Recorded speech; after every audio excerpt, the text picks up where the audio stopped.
Assalamualaikum warahmatullahi wabarakatuh. Kami dari kelompok 10. Di sini kami akan menjelaskan materi gawat darurat yang ada di rumah sakit. Di sini kami menjelaskan materi tentang perdarahan postpartum. Perdarahan postpartum adalah perdarahan yang keluar lebih dari 500 hingga 600 dalam masa 24 jam setelah anak lahir. 3 hal yang perlu diperhatikan pada saat menolong persalinan dengan komplikasi perdarahan postpartum. Yang pertama adalah menghentikan perdarahan, dan yang kedua mencegah timbulnya shock, dan yang ketiga mengganti darah yang hilang. Etiologi perdarahan postpartum ada 2, perdarahan pasca persalinan dini dan perdarahan pasca persalinan terlambat. Faktor predisposisinya, beberapa kondisi ibu hamil dan bersalin merupakan faktor predisposisi terjadinya perdarahan pasca persalinan. Kondisi kesehatan dan nutrisi ibu selama hamil. Ruptur uteri adalah robeknya dinding uterus pada saat kehamilan dan dalam persalinan akibat dilampauinya daya regang miometrium. Etiologi ruptur uteri ada 3. Yang pertama, riwayat pembedahan terhadap fundus atau korpus uteri. Dan yang kedua, induksi dengan oksitosin yang sembarangan atau persalinan yang lama. Dan yang ketiga, presentasi abnormal. Faktor predisposisi ruptur uteri. Yang pertama, pasca SC. Yang kedua, pasca miometektomi. Yang ketiga, disfungsi persalinan. Yang keempat, induksi. Yang kelima, makrosomia. Yang keenam, grande multipara. Jenis-jenis ruptur uteri. Yang pertama adalah ruptur uteri komplit, yang kedua ruptur inkomplit, yang ketiga ruptur uteri spontan, yang keempat ruptur uteri violenta, yang keenam ruptur uteri psikiatrik. Penanganan yang dapat dilakukan oleh bidan, observasi persalinan. Yang kedua, merujuk penderita saat ruptur uteri membakat. Yang ketiga, segera rujuk ke rumah sakit. Retensio plasenta, pengertiannya adalah terlambatnya kelahiran plasenta selama setengah jam setelah persalinan bayi. Etiologinya, his kurang kuat dan plasenta sukar terlepas. Jenis-jenis retensio plasenta ada 5. 1. Plasenta adesiva, 2. Plasenta akreta, 3. Plasenta enkreta, 4. Plasenta prakerta, 5. Plasenta incaserata. Diagnosa banding meliputi plasenta akreta, suatu plasenta abnormal yang melekat pada miometrium tanpa garis pembelahan fisiologis melalui garis pons desi 2. Penata laksanaan 1. Resusitasi, 2. Drip oksitosin, 3. Lakukan tindakan manual plasenta.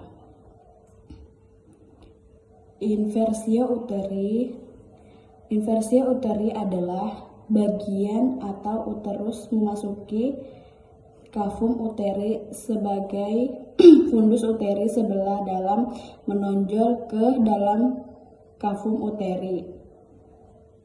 Oke, lanjut di faktor etiologi. Ada spontan, ada tindakan.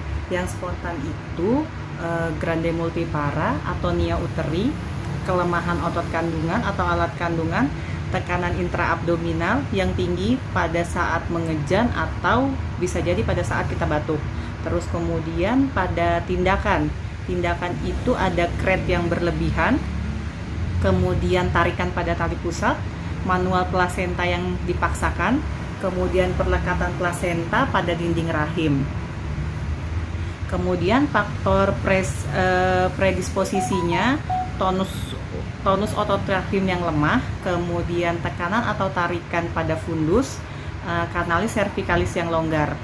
Dan cara penanganannya, pada penanganannya jika ibu merasa sangat kesakitan, beri petidin 1 mg per kilogram berat badan ibu. Kemudian jika perdarahan masih berlanjut, lakukan uji pembekuan darah. Kemudian yang terakhir, berikan antibiotik profilaksis tingkat tinggi. Atonia uteri. Atonia uteri adalah uterus yang tidak berkontraksi setelah janin dan plasenta lahir. Penyebabnya yang pertama overdistension uterus. Kemudian yang kedua, umur yang terlalu muda atau terlalu tua. Kemudian yang ketiga, multipara. Yang keempat, malnutrisi. Dan yang kelima, penanganan yang salah. Predisposisinya yang pertama yaitu keadaan umum yang lemah, bisa karena anemi atau menderita penyakit yang menahun, kemudian grand multipara, kemudian jarak kehamilan kurang dari 2 tahun, uterus yang membesar lebih dari ukuran normal selama kehamilan, kala 1 atau kala 2 yang memanjang, kemudian persalinan yang cepat, misalnya karena induksi atau dengan pemberian oksitoksin. Kemudian yang selanjutnya yaitu kesalahan penanganan dalam usaha melahirkan plasenta atau adanya riwayat pendarahan pasca persalinan atau riwayat plasenta manual. Kemudian ada riwayat pernah atonia uteri sebelumnya saat melahirkan.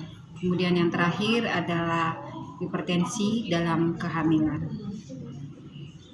Penata laksanaannya, kita tahu atonia uteri ini menimbulkan pendarahan yang sangat banyak, dan apabila tidak cepat ditangani akan membahayakan ibu, sehingga perlu diambil tindakan-tindakan antara lain sebagai berikut. Yang pertama, menimbulkan kontraksi otot rahim, bisa melalui dengan pemberian obat-obatan. Kemudian yang kedua, melakukan tampon uterovagina. Yang ketiga, melakukan ligasi arteri hipogastrik. Yang keempat, penjepitan parametrium menurut Henkel.